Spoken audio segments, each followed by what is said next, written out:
East Iceland!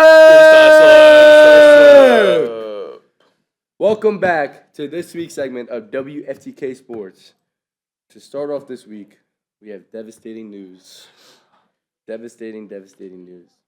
East Iceland varsity football lost in the Suffolk County Championship to Hills East with the ending score of 41-14. Damn. They just weren't having their best day out there. No. But we just want to say congratulations, boys, on an amazing season. Definitely. Ending 10-1. Definitely. Ending 10-1, they made it so easy to cover that. Every game was a W, but sadly they came up short.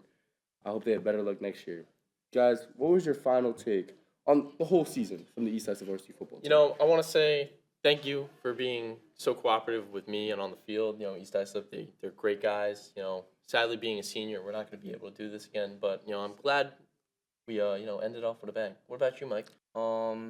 They had a great season. They went undefeated. They just came up short. But all the players did amazing, and it's sad to see all the seniors leaving. But good luck next year. And they'll still be good next year. So, thank you guys again for a great season.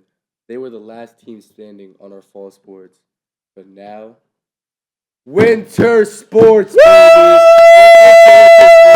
We are very excited to cover you guys on the next couple of weeks of our winter sports teams. Joe, get us started with the girls varsity basketball team. Girls varsity basketball won they're absolute dogs. They won 57-28 against Miller Place. At halftime, they were losing, trailing. But senior Lauren Glynn comes back with 8 consecutive points. That's right, 1, 2, 3, 4, 5, 6, 7, 8 to help East Iceland win in their game. They outscored Miller Place 42-10 in the second half. It's insane. They were trailing, That's insane. And they knew what they had. Petrie, the coach, told them at halftime that he had to have what they had to do. Ella Tantillo had 10 steals and 13 points. That's insane. And Emily Mooney also had 16 points. I was actually at that game. It was an amazing game. Electric second half of the game. They really played their best. They really showed what East Iceland girls basketball can do. And now they're... Another winter sport that we're excited to talk to you guys about is on the mat, wrestling. Boys wrestling is predicted to be number 1 in Suffolk. We interviewed one of the wrestlers on the team, Junior, Matt D'Amico, on prediction on this upcoming season. Let's cut straight to that segment right now. Thank you, boys. I'm here with Junior Matthew D'Amico in the weight class 190. That's really heavy, Matt. Matt, going into the season, guys have a lot of expectation, a lot of weight on your shoulders. From you, in your single standpoint, what are you expecting from this year? Hopefully go really far in counties, place top 2 or win it, and go to states. That's amazing. So, you and the Vellas, you guys came top 4 at county tournament, losing to Connecticut, sadly. What's your guys' expectation for this year? Definitely to win counties. Everybody's been off-season, like wrestling, going to camps and practices and tournaments, and everybody got a lot better from last season, and it shows. That's amazing. I love to see that. So now, you guys have, I believe, 6 seniors. Is that correct? Yeah. 6 seniors. Chase Canfora, Logan Alfala, Vasilios Demu.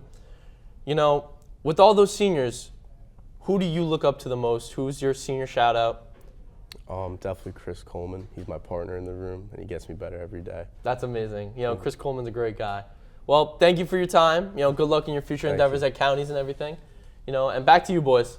Joe, thank you for that great interview. Matt D'Amico's a great guy. Very strong, too. He was telling me he's about to be a county champ. It's insane. He talks the talk. Hopefully he can walk the walk on the mat. I think he can walk the walk. But you know who's definitely walking the walk? Who's walking that walk? East Iceland boys basketball, baby. Woo! East Iceland had 2 scrimmages over Thanksgiving break, hosting both Copeg and Walt women. Although the scores are reset after every quarter, all the East Iceland boys feel that they came back with the win in both scrimmages. We, since I'm on the basketball team, we have our first game against Lindenhurst Saturday at home at 2 o'clock. Be there. Or be square. Saturday, 2 o'clock home. First game of the season, home opener, non-league. You gotta be there. I'm gonna pay my face number 2 and 1, honestly. You got to. You got to support number 21 and the rest of the boys out there. A lot of seniors. So what are your predictions for the season this year? My predictions on the East Iceland boys season, I feel like we can be league champions and we can go deep into our playoff run. Last year, First time Eastside boys basketball made the playoffs in 5 years. It's exciting. That's exciting. Going 10-6, but we sadly got first rounded. This year, we got a little chip on our shoulder. You feel that? You feel that on your shoulder? I see it. I see feel it. a chip on my shoulder. We're gonna roll into deep playoff wins and hopefully league champions because I know we can. Amen. This concludes this week's segment of WFTK Sports. Eastside Sip, thank you for watching. Have a good one. We love you, EI.